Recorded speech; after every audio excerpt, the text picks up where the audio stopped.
You are not going to believe the story I have for you today. It involves my brand new fence, an entitled HOA president, her equally entitled son, and a tow truck driver who unexpectedly became my favorite person in the neighborhood. It all started on an otherwise peaceful afternoon.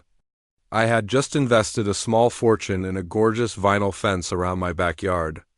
It was flawless, bright white, perfectly aligned, professionally installed. I stood in my kitchen admiring it like it was a piece of art. That's when I saw disaster unfolding. My neighbor's son, we'll call him Kevin, was attempting to reverse his absurdly oversized truck into their driveway. It was immediately obvious he had no idea what he was doing.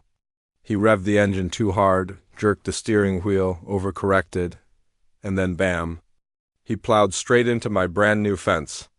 I heard the sickening crunch from inside the house. One entire panel shattered and popped clean off its post. My heart dropped. I rushed outside. Kevin just sat there in the driver's seat, staring at the damage like it was mildly inconvenient, not catastrophic. He didn't even step out. Before I could speak, his mother stormed out of her house. The head of our HOA, the self-appointed ruler of neighborhood standards, Karen, she didn't look at me. She marched straight to the broken fence and began poking the cracked panel. "What is this cheap junk?" she screeched. I was stunned. "Cheap junk? Your son just drove into my fence," I replied, struggling to stay calm. She turned slowly, hands planted on her hips. "Well, if it wasn't built so poorly, this wouldn't have happened. And honestly, it's practically on our property line anyway." I stared at her in disbelief. The tire marks were clearly etched into the pavement, leading directly from Kevin's truck to the impact point. He hit my fence. It's brand new. He needs to pay for it, I said firmly. Kevin finally climbed out of the truck, looking bored. He shrugged. It was an accident. Karen immediately launched into a performance about how I was always causing issues and how my fence was an eyesore, which was ironic, considering she personally approved the design through the HOA board. Her voice grew louder. Curtains began shifting in neighboring windows. Finally, I'd had enough. "Fine," I said. "I'm calling the police to file a report." Her face changed instantly. The confidence drained. "Oh, that's not necessary. It's barely a scratch. We can handle this privately," she insisted. "Too late," I called. When the officer arrived, the entire tone shifted. Karen suddenly became sweetness personified.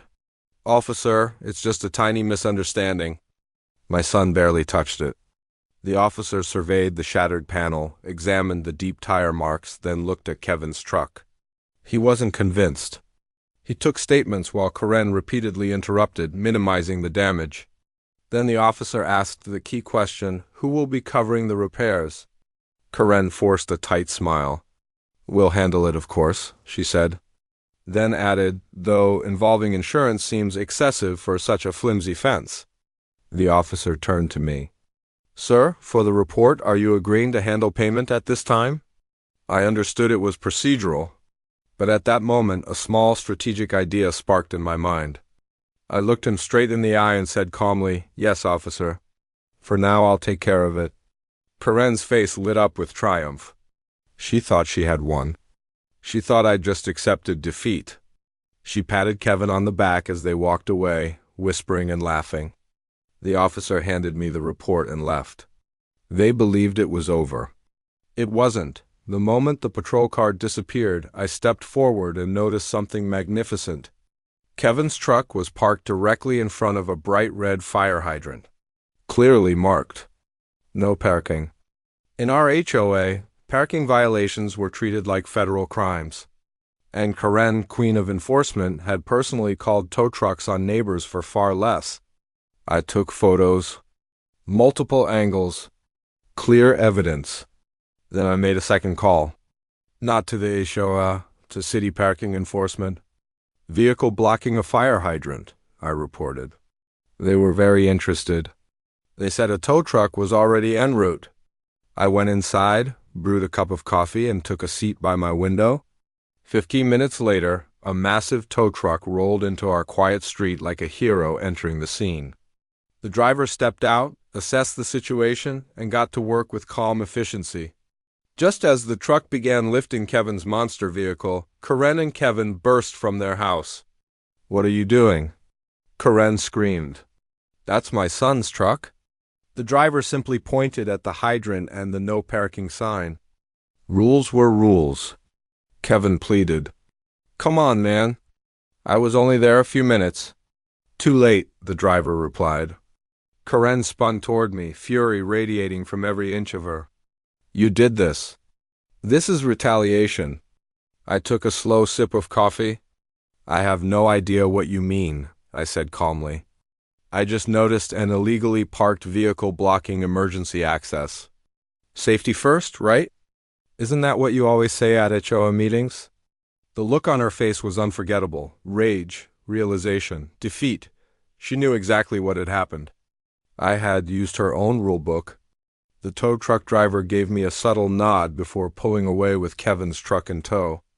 The impound fees and ticket ended up costing them significantly more than my fence repair. The next morning, Karen appeared at my door. No eye contact. No theatrics. She handed me a check covering every cent of the repair estimate. She muttered a quiet apology and retreated quickly. Since that day, Kevin has parked perfectly within his driveway lines. Sometimes you don't need to yell. You don't need to argue. You just need to understand the rules, especially when the person trying to intimidate you wrote them.